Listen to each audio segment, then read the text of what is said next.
3, dividing polynomials.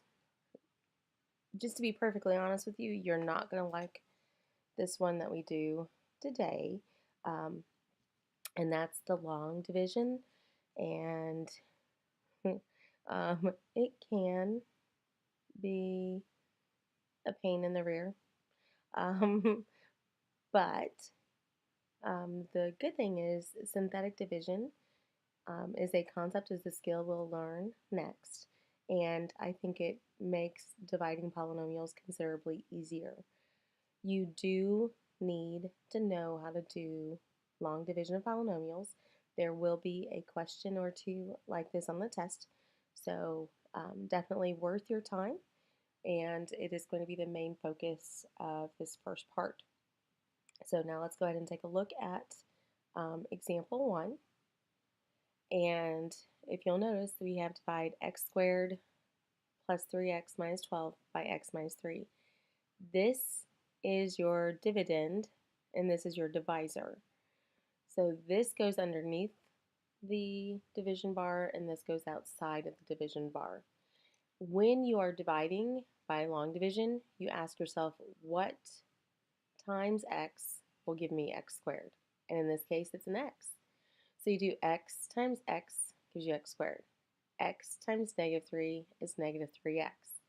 Then, just like we did with long division with just numbers, we subtract.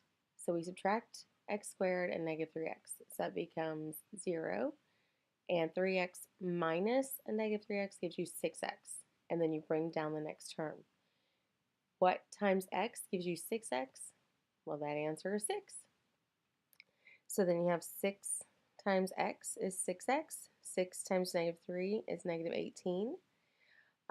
And again, subtracting that. So subtract 6x from 6x cancels out, which is exactly what you want. That's the purpose of it. That's why you're multiplying it by that.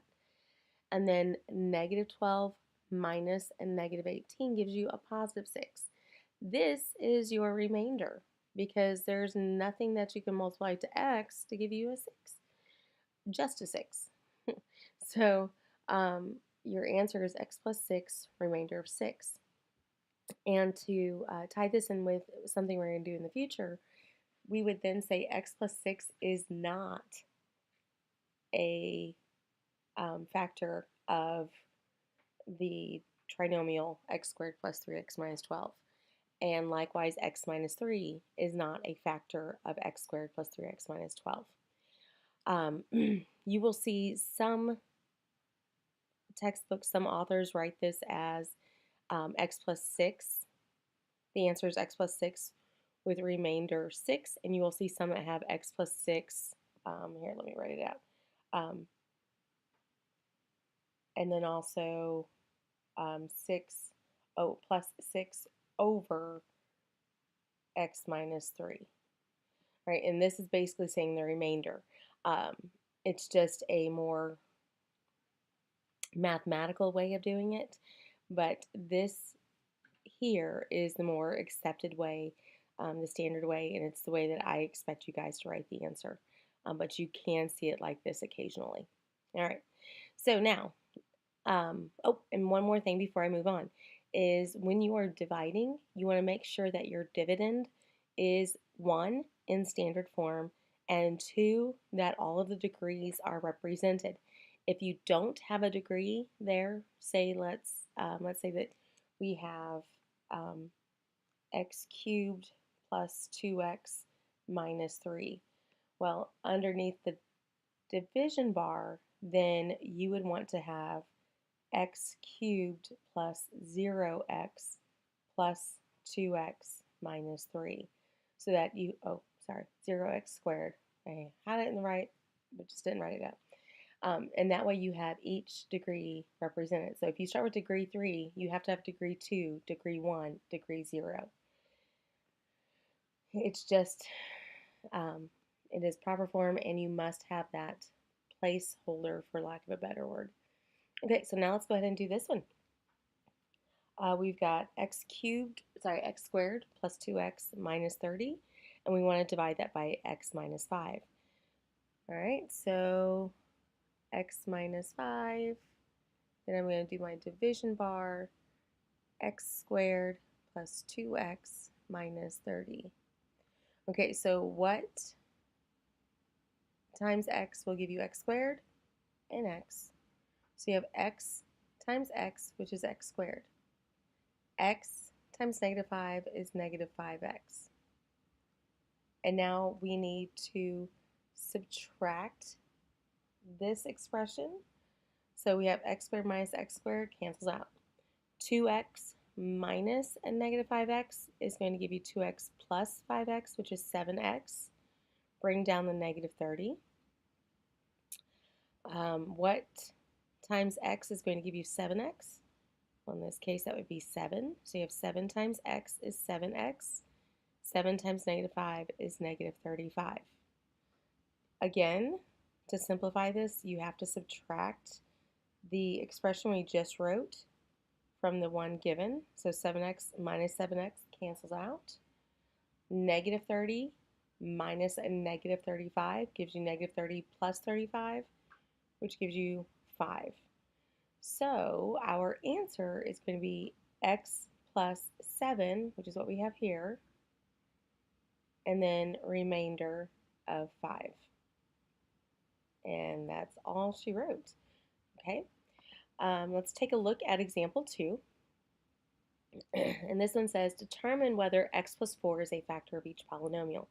Well, essentially what you're doing is dividing. If you have a remainder of 0, then the answer is yes, it is a factor. If you have a remainder of anything other than 0, the answer is no, it is not a factor. Okay, so just more division. It's not really any easier. It's the same thing that we did before. It's just now you have to determine if it's a remainder of 0 or not. And if it's a remainder of 0, it's a factor. If it's not, it's not.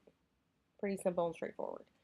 All right, so determine whether x plus 2 is a factor of these polynomials means you are dividing x squared plus 10x plus 16 by x plus 2. So what times x gives you x squared? X. So x times x is x squared. X times 2 is 2x.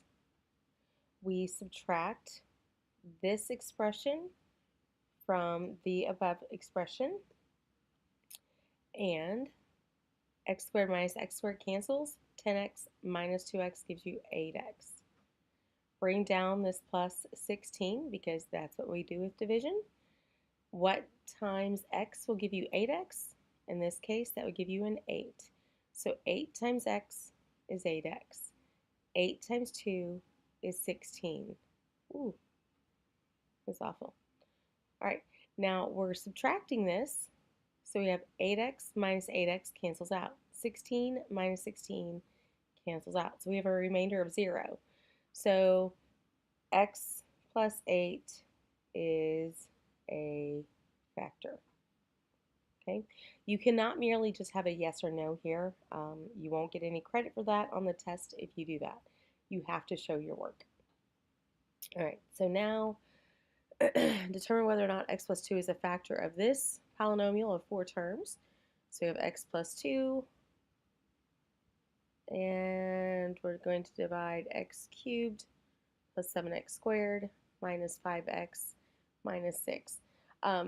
Because this is a little bit bigger, it doesn't hurt to double check. Make sure it's in standard form. 3, 2, 1, 0. So yes, it is. What times x is going to give you x cubed? That would be x squared. So you have x squared times x cubed. X squared times 2 is 2x squared. Now we're going to subtract this expression from the one above. X cubed minus x cubed cancels out. 7x squared minus 2x squared gives you a 5x squared. Bring down negative 5x. And then what times x will give you 5x squared? Well, that's a 5x. So 5x times x is 5x squared. 5x times 2 is 10x.